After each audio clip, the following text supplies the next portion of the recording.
Have you ever watched a real master, getting to watch them work in person, and you thought, well, I just wish it could be that easy for me. They just make it look effortless, and it feels like I have to rip it out of myself. So maybe they just have some talent that I wasn't graced with. If you've ever thought this, you're not alone.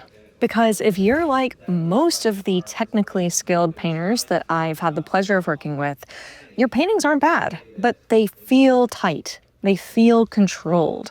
Like you have to just wrench them out of yourself. Kind of like all the joy got squeezed out somewhere along the way. And after attending this year's Portrait Society of America conference, I can tell you, it's not just about skill, and it's not just about inborn talent.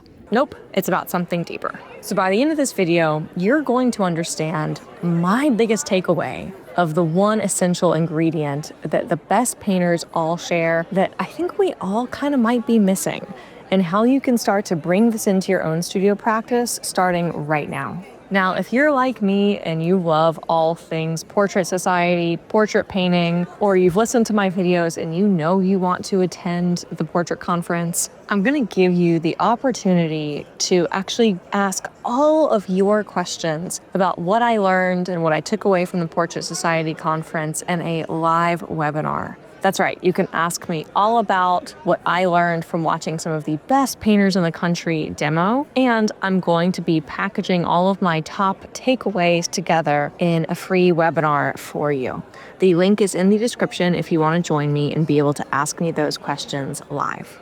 Now let's dive into my biggest takeaway though. So this year at Portrait Society, I got to do some things that I have never done before. I posed for the face-off being painted live by some of the best portrait artists in the world. Watching their interpretations of me unfold in real time was exhilarating. Not just because of the end result, but because of the connection and the energy that was just so abundant in the room. Not to mention getting to be on the other side of the canvas for once. On top of posing for the face-off, I met so many of you all through in-person conversations and even portfolio reviews at the conference. It reminded me just how valuable the feedback loop is, how much we learn by just being in the same room with other artists who get it.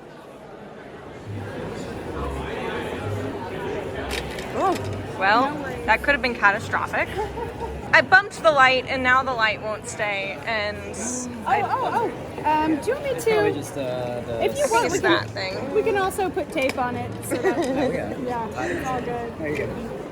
I was also honored to moderate a figure session by the incredible Rob Liberace and Shane Wolf, two artists whose work I've really admired over the years. But specifically for Rob, I mentioned in the kickoff of their demo that this was such a cool full circle moment for me because attending Rob's workshops starting as a teenager were really what kickstarted my own love of portrait painting and my love of oil painting as well. But these weren't just cool opportunities. They were powerful reminders that as artists, we thrive in community. Don't get me wrong, I'm an absolute hermit. I love that my studio is my home and I can work in my pajamas, and that if I don't want to interact with anyone that day, I don't have to leave the house to sit down at the easel and get to work.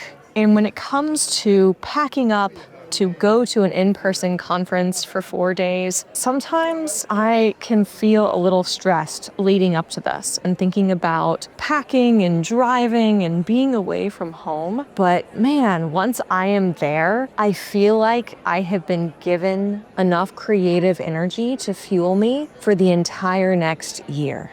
And this leads me to my big takeaway. I realized from being there this year that master artists, it's not just that they practice more or that they must have been graced with more natural given talent. No, they surround themselves with other painters. They might have studied together in their formative years.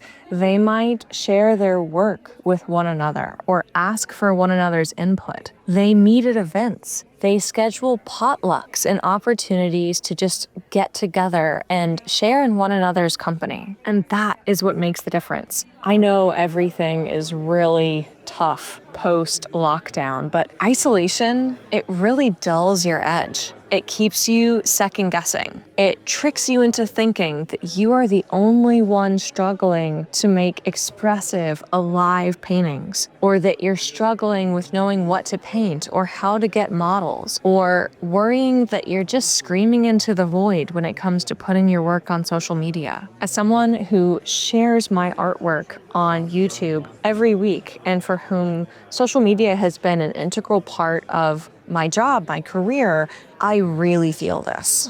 Getting together with all of you in person and giving you those portfolio reviews face to face and getting to see your work and talk about your challenges in person, it was like night and day. And so if this is where you're at right now, I want to encourage you because you're not stuck there. And so I want to offer you something special for anyone who signs up for my live webinar, where I'm going to really condense down all of my best takeaways for how to loosen up your painting. And I'll be going into all of your questions about what I learned from the best artists in the world at Portrait Society. I'm going to be offering each and every one of you a free portfolio review straight from me. That way I can help you to keep the momentum going for yourself, and we can build more of that community together. All you need to do is register for the webinar down below, and you'll get a separate email inviting you to share your work with me over email so that we can have that portfolio review. And this goes hand in hand with maybe the biggest thing that stood out for me at Portrait Society. And that was just how much generosity there is between artists. No one's out there guarding secrets. No one is worried that someone else's success takes away from their own, whether it's success in their art or success in their business. We want one another to succeed. And when we come together in community at events like this, it is so overwhelmingly evident. And that's exactly the kind of environment that I want to recreate and live in every day. I think this is going to be the driving theme of the next year of my art, asking how much I can travel to connect with other artists and art lovers by visiting other artists or connecting in person with various art galleries and making those connections. But it's also what I already prioritize inside of my program with my own students. You're not just watching demos, you're part of a community that is lifting every member of that community up. One of my students told me that after joining, that it was the first time that she didn't feel like she was painting alone anymore, and that kind of support changed everything. And so if you've ever felt like you are the only one spinning your wheels, like painting expressively just isn't in your nature, please hear me when I say this. You're not broken. You're just isolated. You don't have the right kind of support yet. And the answer isn't in grinding harder. The answer is in connection and genuine supportive guidance. You can paint in a way that lights you up, and others are going to be excited about it when that's what you're doing. You just need the right people supporting you, giving you the right feedback, and in a space where growth feels joyful and it feels possible. Before we wrap up, I want to end by sharing one interaction that I had with Portrait Society this year that just really stuck with me. All right, I'll admit, there were a number of interactions that stuck with me, from incredible artists like Michelle Dunaway or Joseph Daly watching my videos, which is frankly just so incredibly surreal. And hi to all of you incredible painters who are out there who watch what I put on YouTube and enjoy them despite being such incredible artists in your own right. It is honestly such an honor, and I'm so humbled.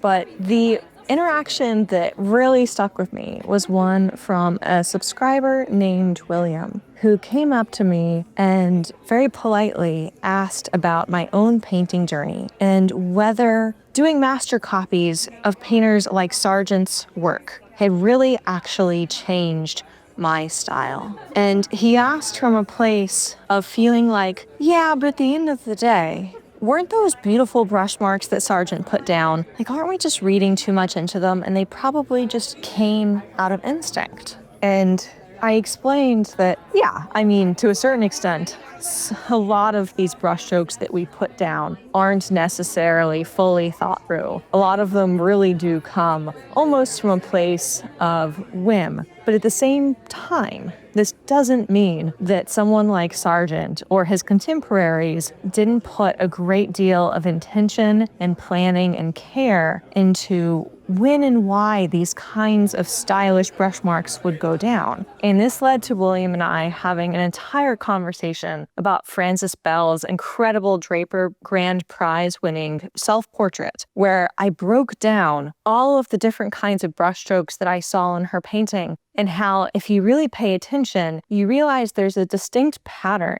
into the how and why that she's putting down these marks. It is not arbitrary. It's not instinct. It is a honed practice that is highly intentional. And so that if we understand it, we can actually start to bring some of that style into our own work if that's what we desire to do. If you would like to hear me rehash that conversation that I had in person here on YouTube, where I break down Frances's incredible painting, let me know in the comments, because I can absolutely make that my next video. And trust me, I don't need any excuses to explore exactly just how genius Frances's paintings truly are. But I wanted to share this story, this little interaction that I had at Portrait Society, because if you are like William and you believe that you're kind of stuck in the style that you paint in now, just know when you are surrounded by the right community and you have the right kind of feedback, it's incredible what you can accomplish. So make sure to check out the link in the description to join me live.